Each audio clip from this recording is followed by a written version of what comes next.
All right, Maggie Gallagher, conservative columnist, co-founder of the National Organization for Marriage, a subject of a long profile in Salon.com. She joins us from Washington, where she is attending CPAC. Maggie, good morning. Hi. Maggie, my first question is just not on substance. It's about the politics and about the society. Do you feel, as someone who is opposing marriage equality, do you feel like you are winning or losing the culture war? Are you which way is things going? I have to say that I don't oppose marriage equality. I only oppose same-sex marriage, but that's a terminology issue. Sure. So, the truth is that we have won in the majority of times. We've won 31 out of 31 times. We've taken it to the people, and we've also won the majority of the court cases. And I do believe that when this gets to the Supreme Court, the Ninth Circuit divided ruling is going to be overturned, that the Supreme Court will not find a right to gay marriage in the federal Constitution. And what do you think about the polling that does seem to be quite clear in terms of the directionality of it? I think we have some polling on that we can put up. You see those lines, opposition and support moving in opposite directions. What is your explanation of of those trends? Well, first of all, the polling has become very sensitive to how the question is asked, so you can find polling that says different things. There was a poll as recently as 6 months ago that showed 60% of Americans define marriage as the union of one man and one woman. But I think the polling is getting very sensitive because people are rightly concerned about the feelings of gay people, and they want to seem tolerant, and they want to express support. So I don't see the direction of those trend lines as all negative. I will say that we have not yet found a single instance where gay marriage advocates are willing to take it to the people in a referendum battle, except in Maine, perhaps. We'll find out there. But typically, they block in state legislatures any effort to give the question to the people. So it's not just me that don't trust those polls.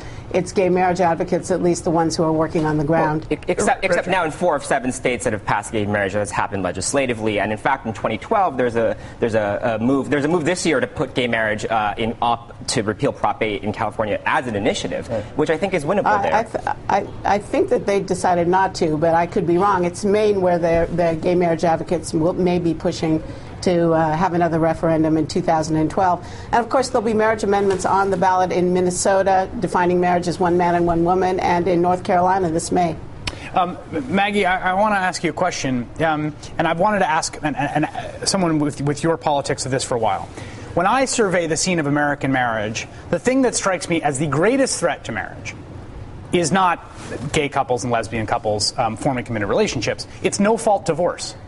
The change in the law to create no-fault divorce was probably the most radical reconception of the marriage union that's happened in our lifetimes. And when we come back from this break, I want you to respond to why you're not putting your effort behind rolling that back right after this break.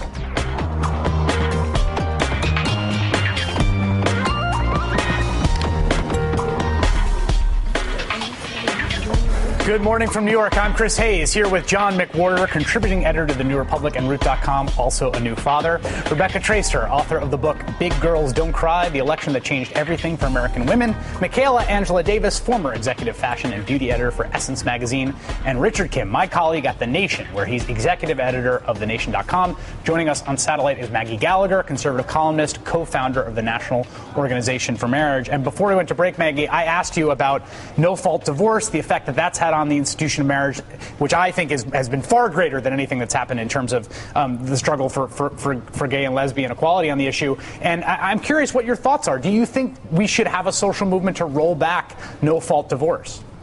Well, I actually think the single biggest problem for marriage is our 40% rate of out-of-wedlock births. And if I wasn't involved in the gay marriage fight, and I may have some time on my agenda moving forward since I stepped down as chairman of the board, I think that that's what I'd like to most figure out, how we could begin to get those numbers reduced. The divorce rate has actually declined in recent years, mostly since 1982 was the peak of the divorce rate.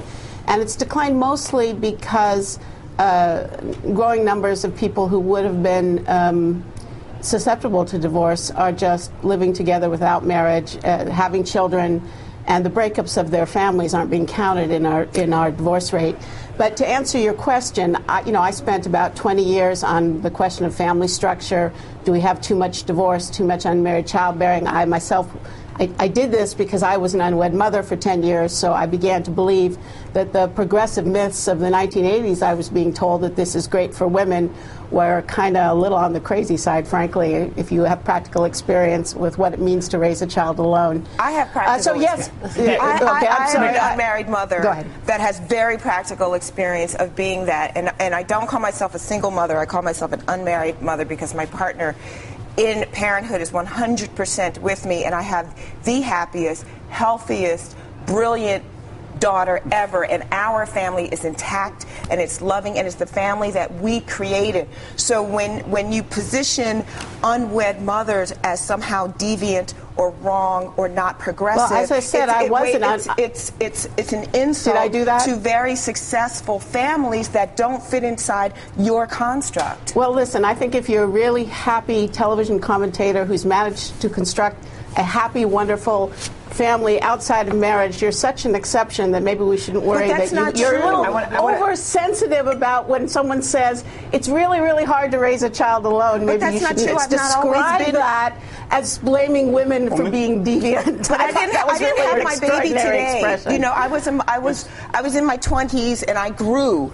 And so there are many it women. Worked for you. It doesn't work for a lot of women and for fewer children. John McWhorter. A more specific question for you. You seem to be concerned with issues of children and single parenthood. You're saying in many cases is not good for children, and there's data on that. It depends on demographics and situation. But just by way of review, if that's what you're interested in, and the effect of divorce on that as well, what's the same-sex problem? What's the idea that same-sex marriages are bad for child rearing or not as good marriages as ones between a man and a woman? You know, by way of review. It actually goes back to the original question about no-fault divorce, which is, the real question is, I didn't fight that battle because I was like 15 when it happened. Mm-hmm. But you're right, it was a fundamental change in the understanding of marriage in which the government decided to no longer side with the vow, but to give all of the power to the person who wants to break up the marriage, and I think it's a problem. Well, what does that have to do with same-sex marriage? What does it hurt? It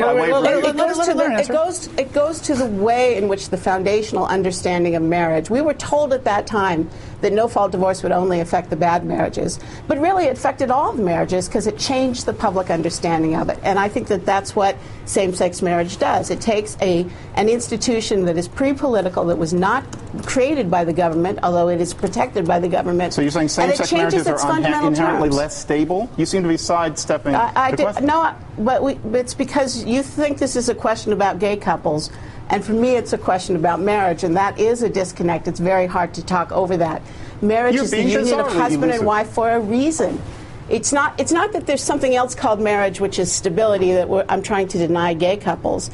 It's that if you want to be a husband, if you want the title, you need to take on the work of loving a woman and any children that she has. That's what marriage is. And if you change the public definition of marriage, for me and millions, I know a lot of people have already changed their definition of marriage, and that's why they can't even understand why there's any problem. But if you have this deep belief and rooted in human nature, right, that marriage is about bringing together male and female so children have mothers and fathers, same-sex marriage is just a fundamental denial of that reality. Ms. Gallagher, I think your organization and you have failed to really present any evidence that same-sex marriage impacts heterosexual marriages. You also, though, however, have advocated for gay reparative therapy, as has the National Organization for Marriage. You've called homosexuality dysfunction and abnormal. So it's hard to escape the conclusion here that there is just anti-gay animus and bigotry behind your campaign. Well, you can make any conclusions you want, but you've actually just made up a bunch of facts that aren't true. Are you in favor of clarify. therapy? I'm sorry. Please clarify. Well, I've never advocated for gay reparative therapy, and the National Organization for Marriage does not.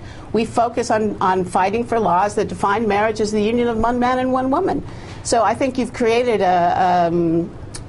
someone you can throw darts at. I don't know what to say. It's true that I am a Roman Catholic, so I probably don't agree with you on questions of sexual morality. And there are a lot of women who are also angry that the government is interfering with our church's institutions. But anyway, I don't know what to tell you. You've got a false picture all over the National of who I am Organization and what I Marriage believe. website right now are articles calling gay marriage a mental health problem, a physical health problem. No, there isn't. Advocating that gay You're confusing us with some other organization.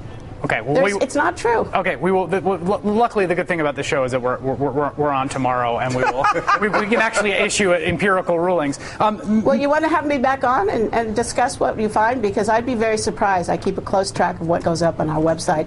It's true we link to a variety of articles. We link to The Advocate. We link to Gay Press. Just because we link to an article doesn't mean on our blog doesn't mean we're endorsing it. Can I ask you this, Maggie? You just said that you were the last question for you. That you just said you're a Roman Catholic, and I thought the articulation you gave of where you're coming from on this issue in terms of this deep definitional issue of marriage is fundamentally about bringing together male and female. Is there a grounding for that outside of religious authority? I mean, that to me seems such a crucial question, because there's such an alliance of the sort of religious right, the very politicized group of believers, and this battle, and we saw it with the Mormon Church's activity in Proposition 8, that when you say that, the authority of that has zero appeal to me as just a secular person in civic society. What does that argument appeal to, if not religious authority?